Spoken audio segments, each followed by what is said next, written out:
Bien, bonjour à toutes et à tous. Alors l'objectif de cette petite vidéo tuto, qui n'a pas une grande prétention, est tout simplement de montrer comment on peut installer une dashcam assez discrète, là au niveau pare-brise, et aller récupérer l'alimentation dans le plafonnier, de façon à éviter d'avoir à passer un câble dans tous les montants pour aller jusqu'à l'allume-cigare, voire dans la boîte à gants. Ça dépend du système que vous avez. Donc les dashcams souvent, et c'est le cas en tout cas de celles que j'ai, sont en 5 volts. Et le plafonnier, évidemment, c'est du 12 volts. Donc l'astuce, elle est toute simple, c'est de récupérer un convertisseur, que je vais vous montrer après, un convertisseur 12 volts vers 5 volts. Et à condition d'avoir la place pour le faire, pour que ce soit discret, ben, c'est de tout planquer après dans le boîtier, dans le support du rétroviseur. Regardez. Donc j'ai acheté une caméra de marque GKUD 200. Voilà, je l'ai achetée sur Amazon, elle m'a coûté une cinquantaine d'euros à peu près. Donc elle est donnée pour une résolution de 2,5K avec un angle de vue de 170 degrés. Voilà. Donc loop recording évidemment, donc vous pouvez enregistrer sur la carte SD. Loop recording, ça veut dire que quand la carte est pleine, les nouvelles vidéos écrasent les plus anciennes et ainsi de suite. Voilà. Pas de souci comme ça. Elle a un parking mode, donc c'est-à-dire qu'elle peut être activée en 24 sur 24 et se déclencher donc en cas de choc quand vous êtes stationné. Alors ça, par contre, ça nécessite un câble particulier que je n'ai pas. Hein, je ne l'ai pas pris parce que moi, ça ne m'intéresse pas. Je veux uniquement la dashcam en circulation. Donc Wi-Fi évidemment pour pouvoir l'avoir sur le téléphone portable également et surtout pour la configurer sur le téléphone. Voilà. On va l'ouvrir, le packaging est propre, hein, c'est plutôt sympa. Donc on va découvrir ça ensemble. Hein. Voilà. Alors, qu'est-ce qu'il y a de beau? Donc la carte de garantie pour commencer. Bon, très bien. La notice d'utilisation. Ah, GKU. Donc, ouais, donc en anglais. En italien, c'est bien. Français, ah, on a une notice d'utilisation qui est plutôt pas mal a priori. Hein. Ah, plutôt sympa la notice. Ouais, donc ça c'est pas trop mal. Voilà, donc ça ce sont des fiches de feuilles plastiques, ça doit être des feuilles antistatiques, ça doit être pour poser la caméra, donc ça doit être appliqué sur le pare-brise avant.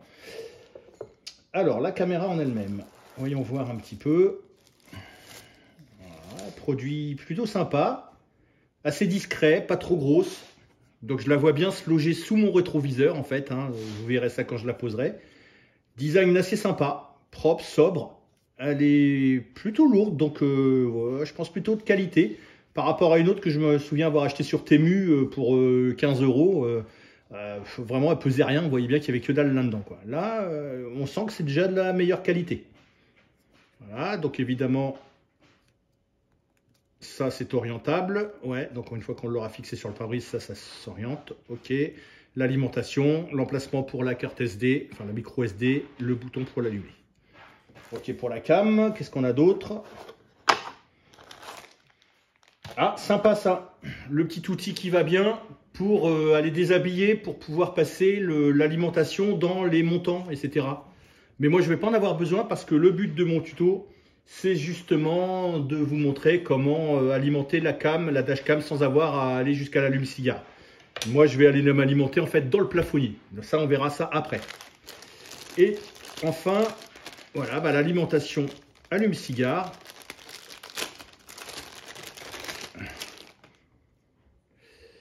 Que je n'utiliserai pas. Hein, donc allume-cigare. Donc évidemment, dans l'allume-cigare, c'est du 12 volts. Ça nous sort donc au bout en 5 volts. Mais je vais récupérer malgré tout... Ah, c'est de l'USB-C, tiens. D'accord. Donc, je récupérerai ça, voilà, de façon à aller dans le plafonnier, m'alimenter. Mais je vous expliquerai comment récupérer du 12 volts et le passer en 5 volts. On va intercaler un petit convertisseur entre les deux.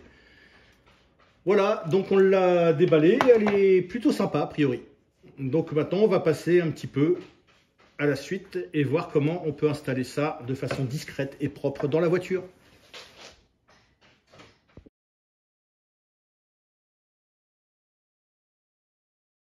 Bien, alors je viens de terminer la partie alimentation, de création de l'alimentation de la dashcam.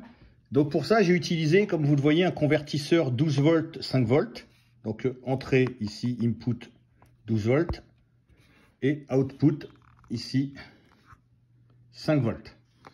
J'ai récupéré un embout USB-C.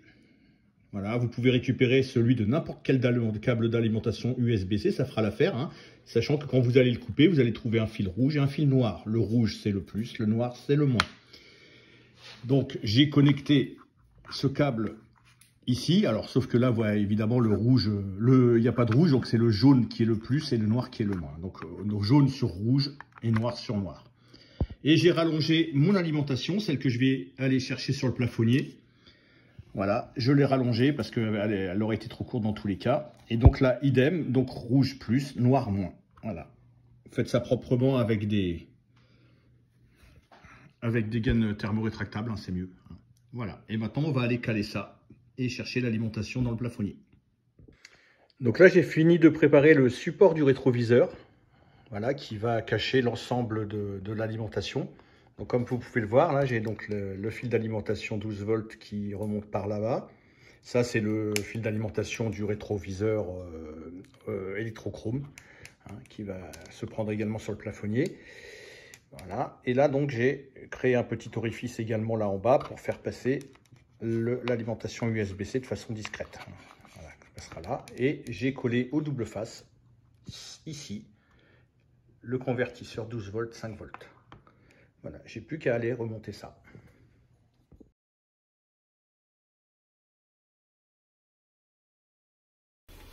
Alors nous voilà arrivés à l'ultime étape du branchement de la dashcam dans le plafonnier.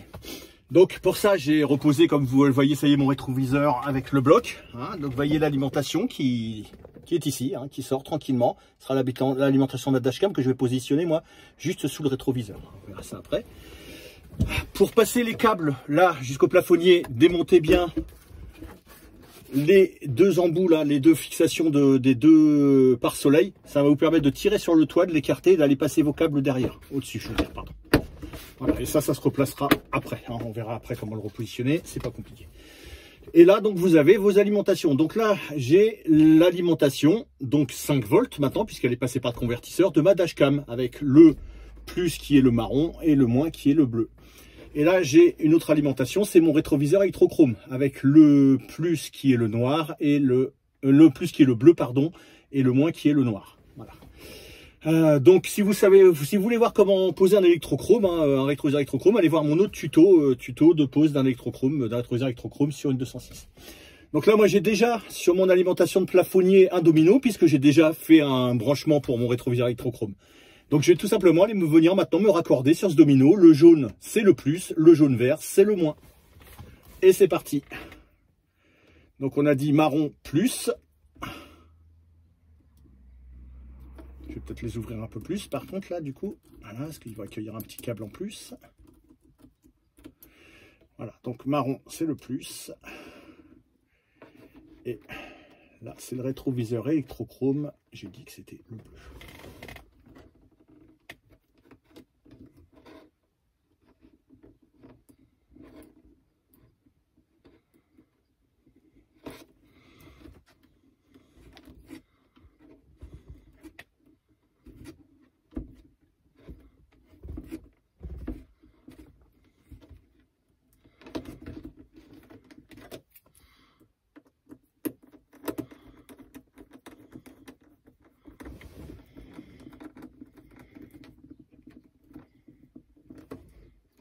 Là, le moins.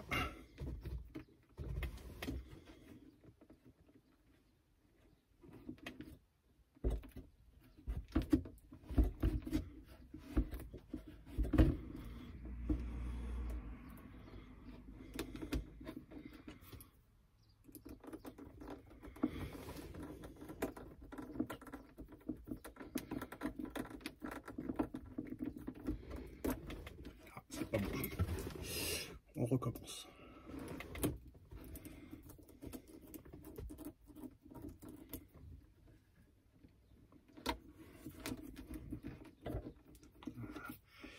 Ça va aller.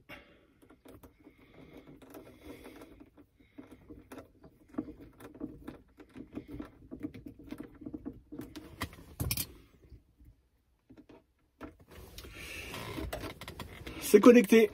Voilà, maintenant on va aller cacher les câbles, enfin les fils.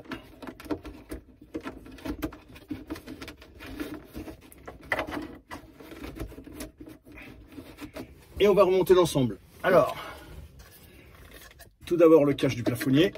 On va passer l'alimentation, enfin la cosse ici. Voilà, ça c'est ok. Ensuite, on rebranche le plafonnier.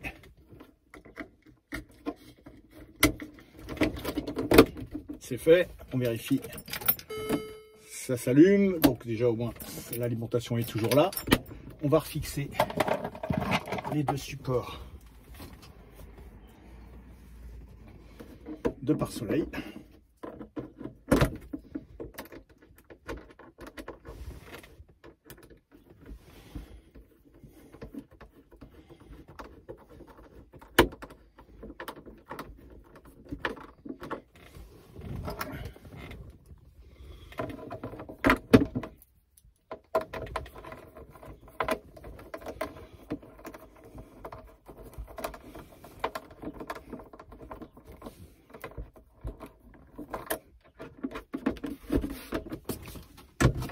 Tout est en place.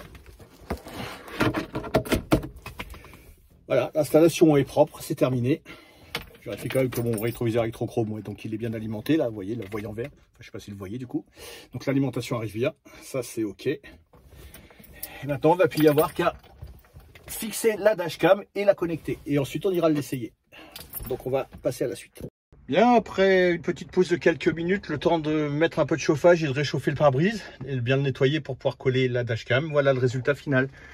Hein, vous voyez, elle est là, elle est posée sous le rétroviseur, c'est à peine visible. Et l'alimentation arrive de là-bas, tout est propre. Voilà, et maintenant on n'a plus qu'à aller l'essayer et je vais vous montrer comme ça après, pour l'occasion, la qualité de la caméra. Ce qui pourra éventuellement vous inciter à l'acquérir si ça vous plaît. A tout de suite.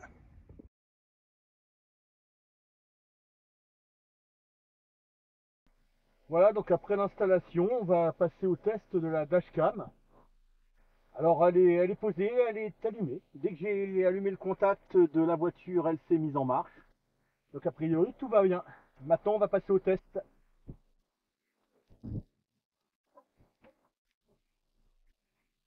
Donc comme beaucoup de dashcam, vous avez la solution hein, de mettre une micro SIM ou de visionner les vidéos sur votre portable avec une application. Donc moi en l'occurrence là j'ai bien une micro SD de 64 Go intégrée.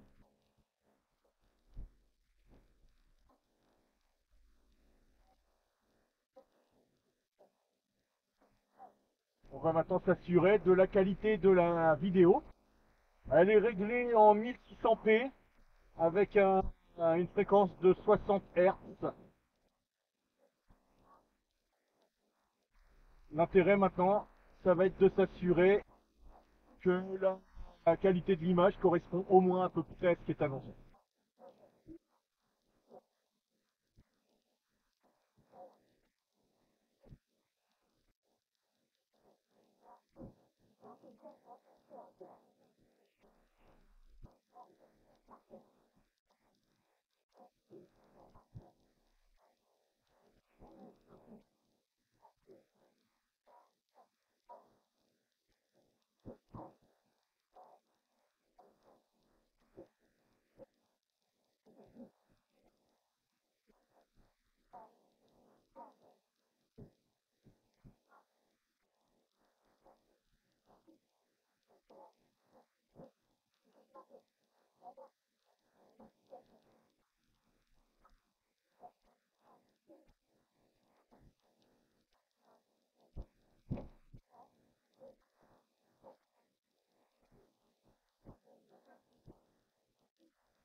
Voilà, fin du test. Donc je vais maintenant aller mettre la micro SD dans l'ordinateur et m'assurer de la qualité de l'image. Je vous l'intégrerai à la fin de mon tuto d'installation et vous pourrez ainsi juger et prendre vous-même une décision quant à l'achat ou non de ce modèle ou d'un autre. En tout cas, en attendant, j'espère que ce petit tuto vous aura été bien utile. Voilà, donc enjoy et à vous de jouer maintenant. Allez, salut!